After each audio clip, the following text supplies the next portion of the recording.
कई सारे महिलाओं को पीरियड के टाइम बहुत ही हेवी ब्लीडिंग होती है और कई ऐसे महिलाएं हैं जिनको महीने में 2 बार 3 बार 4 बार पीरियड आ जाते हैं। और कोई महिलाएं तो ऐसे भी हैं जो लोग बोलते हैं कि सेक्स के बाद ब्लीडिंग दिखाई देती है। अगर ऐसे कोई भी टाइप का ब्लीडिंग यानी कि एबनॉर्मल वाजिनल ब्लीडिंग पैटर्न हो तो आपने सुना होगा आपके गायनेकोलॉजिस्ट आपको डीएनसी कराने के लिए सजेस्ट करते हैं। तो आइए जानते हैं डीएनसी यानी कि डायलिटेशन एंड क्यूरेटिव सर्जरी के बारे में, जिसको सिंपल लैंग्वेज में हम लोग बच्चेदानी का सफाई भी बोल सकते हैं। इसको जानने से पहले आइए जानते हैं फीमेल बॉडी में बच्चेदानी यानी कि यूटरस का रोल क्या है। यूटरस का 2 रोल्स हैं, एक तो पीरियड कराना और एक प्रेगनेंसी कैरी करना। अगर पीरियड और प्रेगनेंसी इन दोनों में से कोई चीज़ में एबनॉर्मैलिटी हो तो फिर हम लोग बच्चेदानी को डीएनसी कर सकते हैं, यानी कि बच्चेदानी का टुकड़ा थोड़ा सा लेके उसका रीज़न या फिर उसका ट्रीटमेंट दे सकते हैं। तो पहले आइए जानते हैं प्रेगनेंसी रिलेटेड ऐसा क्या इश्यूज हो जिसमें हम लोग डीएनसी कर सकते हैं। Number 1, retained product of conception, यानी कि किसी ने अबॉर्शन किट लिया, अनवांटेड प्रेगनेंसी है और थोड़ा सा टुकड़ा दवाई लेने के बाद भी रह गया, तो ये अगर टुकड़ा रह जाता है उसको हम लोग बोलते हैं रिटेन्ड प्रोडक्ट ऑफ कंसेप्शन हुआ है और इसमें डीएनसी कराया जा सकता है। जो नेक्स्ट है वो ये है कि जैसे करके कि डिलीवरी हो गई, फुल टर्म डिलीवरी हुई है और उसके बाद प्लासेंटा पूरा नहीं निकल पाया, थोड़ा सा प्लासेंटा अंदर रह गया है, प्लासेंटा यानी कि अमलनाल। अगर अमलनाल पूरा नहीं निकलता है तो हम लोग हल्का सा डीएनसी करके उसको बच्चेदानी को क्यूरेट कर देते हैं, यानी कि सफाई कर देते हैं। और जो थर्ड है ये प्रेगनेंसी रिलेटेड इशू ये है कि किसी को सपोज इनफर्टिलिटी है तो हम लोग ये देखते हैं बच्चेदानी का टुकड़ा लेके, यानी कि थोड़ा सा क्यूरेट करके बच्चेदानी का लाइनिंग को, कि उसमें हार्मोनल कितना गैप है, कौन सा फेज में रहना चाहिए बच्चेदानी का झिल्ली को और ये कौन सा फेज में है, यानी कि हार्मोनल इम्बैलेंस कितना है, ये हमको पता चलता है। तो अगर इनफर्टिलिटी का इशू है तो भी हम लोग डीएनसी कर सकते हैं। अब आइए जानते हैं पीरियड रिलेटेड ऐसा कौन सा वजह है जिसके कारण हम लोग डीएनसी कर सकते हैं। इसमें आता है नंबर 1, हेवी मेंस्ट्रुअल ब्लीडिंग। कई महिलाएं ऐसे हैं जिनको पीरियड के टाइम बहुत ज़्यादा ब्लीडिंग होती है। महिलाएं 3 से 4 पैड यूज़ कर लेते हैं 2 घंटे में। अगर ऐसे सिचुएशन हो तो फिर आपके गायनेकोलॉजिस्ट आपको एक अल्ट्रासाउंड करा सकते हैं, फिजिकल एग्जामिनेशन करेंगे और ये सारे को कोरोबरेट करके फिर डीएनसी का डिसीजन लिया जाता है। जो नेक्स्ट है ये है पोस्ट मेनोपोजल ब्लीडिंग। मेनोपोज के बाद ब्लीडिंग नहीं होता है, अगर उसके बाद ब्लीडिंग हो रही है तो ये एबनॉर्मल पैटर्न ऑफ ब्लीडिंग कहा जाता है। और अगर पोस्ट मेनोपोजल ब्लीडिंग हो रहा है तो इसमें कैंसर का रिस्क हाई रहता है, बिकॉज आफ्टर 50 मेनोपोज होता है। तो ऐसे सिचुएशन में टू रूल आउट कैंसर हम लोग डीएनसी के लिए एडवाइस करते हैं। जो नंबर 3 है ये है कि अगर आपका पैक स्मीयर रिपोर्टिंग, जो सफ़ेद पानी जो वजेनल जो फ्लूइड होता है उसको हम लोग जांच के लिए भेजते हैं, उसको बोलते हैं पैक स्मीयर। अगर पैक स्मीयर में कभी भी एबनॉर्मल सेल्स दिखाई दे तो फिर हम लोग एंडोमेट्रियल क्यूरेटिव करते हैं, यानी कि डीएनसी करते हैं। इसमें भी हम लोग रूल आउट करते हैं कैंसर सेल्स हैं या फिर प्री कैंसरस स्टेज में है एंडोमेट्रियल।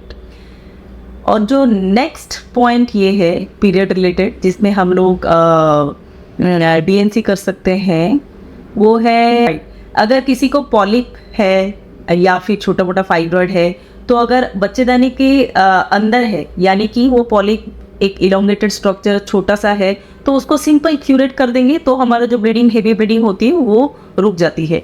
तो ऐसे सिचुएशन में भी हम लोग डीएनसी कर सकते हैं। ये तो हो गया डिफरेंट रीजंस की कौन सा जगह पे हम लोग डीएनसी कर सकते हैं। अब आइए जानते हैं ये डीएनसी करने का प्रोसीजर क्या है। इसको जानने से पहले हम लोग ये जानते हैं कि बच्चेदानी क्या है, उसका स्ट्रक्चर क्या है, उसका माउथ को क्या बोला जाता है और उसको सफाई जो क्यूरेट करने के लिए जो प्रोसीजर है होता कैसा है। यूट्रस के जो माउथ होता है उसको हम लोग बोलते हैं सर्विक्स। ये सर्विक्स को डायलेट करते हैं, उसके बाद क्यूरेट करते हैं, इसीलिए ये प्रोसीजर का नाम है डायलेटेशन एंड क्यूरेटिव। तो इसको करने के लिए आपको आपके डॉक्टर 3 से 4 घंटा पहले एडमिट कर सकते हैं। आपका वजाइना में 3 या 4 टैबलेट्स रख सकते हैं। जो टैबलेट्स रखने के बाद आपके जो सर्विक्स है यानी कि जो बच्चेदानी का माउथ है वो सॉफ्ट हो जाएगा और वो ओपन हो जाएगा। जब ये ओपन हो जाएगा तब हम लोग उसके अंदर एक इंस्ट्रूमेंट डाल के बच्चेदानी का जो इनर लाइनिंग है उसको क्यूरेट कर लेंगे यानी कि सफाई कर लेते हैं।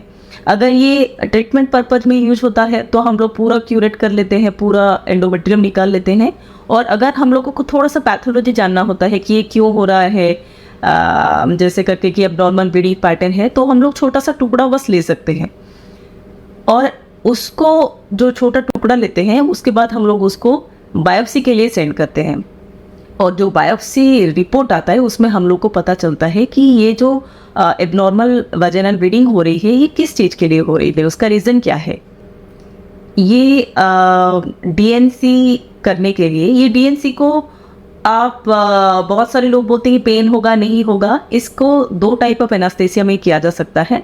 एक तो लोकल एनास्थेसिया यानी कि नीचे वाला पार्ट को हम लोग इंजेक्शन देके सून कर देते हैं और उसके बाद हम लोग इंस्ट्रूमेंट डालते हैं क्यूरेट करने के लिए। और जो नेक्स्ट एनास्थेसिया हम लोग देते हैं वो जनरल एनास्थेसिया यानी कि कंप्लीट बेहोश करके आपको ये प्रोसीजर किया जाता है। ये प्रोसीजर करने का जो टोटल टाइम लगता है ये 15 to 20 मिनट्स टाइम लगता है। और इस प्रोसीजर होने के बाद डिपेंडिंग ऑन द एनास्थेसिया जो भी यूज़ किया गया है, अगर आपको लोकल एनास्थेसिया यूज़ किया गया है तो फिर 2 घंटे के बाद आपको डिस्चार्ज कर दिया जाता है। और अगर जनरल एनास्थेसिया यूज़ किया गया है इसमें आपको 3 to 4 आवर्स ऑब्जर्वेशन के बाद आपको डिस्चार्ज कर देते हैं। थोड़ा एक एंटीबायोटिक का कोर्स रहता है, एक पेन किलर रहता है और आपको ज़्यादा कोई मेडिसिन भी नहीं दिया जाता है। अब ये सवाल आता है कि जो मोस्ट फ्रीक्वेंटली आस्क्ड क्वेश्चन कि क्या मुझे पेन कब तक रहेगा। पेन आपको 1 से 2 दिन तक रह सकता है। आपको पेन किलर लेंगे तो आपको उतना पेन पता नहीं चलेगा। ये प्रोसीजर के बारे में बात भी नहीं। जो सेकंड क्वेश्चन ये है कि ये ब्लीडिंग कब तक होगी। ब्लीडिंग आपको मोस्टली 3 से 4 दिन तक रहेगी, बट उसके बाद स्पॉटिंग होता रहेगा। और ये टोटल जो ब्लीडिंग पैटर्न है ऑलमोस्ट 5 to 7 डेज रहता है। उसके बाद आपको ब्लीडिंग नहीं होना चाहिए। अगर आपको ब्लीडिंग बंद नहीं हो रहा है आप 1 वीक के बाद भी, तो आप अपने गायनोकोलॉजिस्ट को जरूर विजिट कीजिए। जो नेक्स्ट क्वेश्चन ये आता है कि मेरा नेक्स्ट पीरियड कब आएगा। नेक्स्ट पीरियड आपको आने में डिले हो सकता है बिकॉज आपका जो इनर लाइनिंग है उसको तो हम लोग क्यूरेट कर दिए हैं और जो ब्लीडिंग आती है वो इनर लाइनिंग से ही आती है, तो आपको नेक्स्ट पीरियड डिले हो सकता है। बट अगर आपका पीरियड डिले हो सकता है ज़रूर एक यूरिन प्रेगनेंसी टेस्ट घर पे कर लीजिए।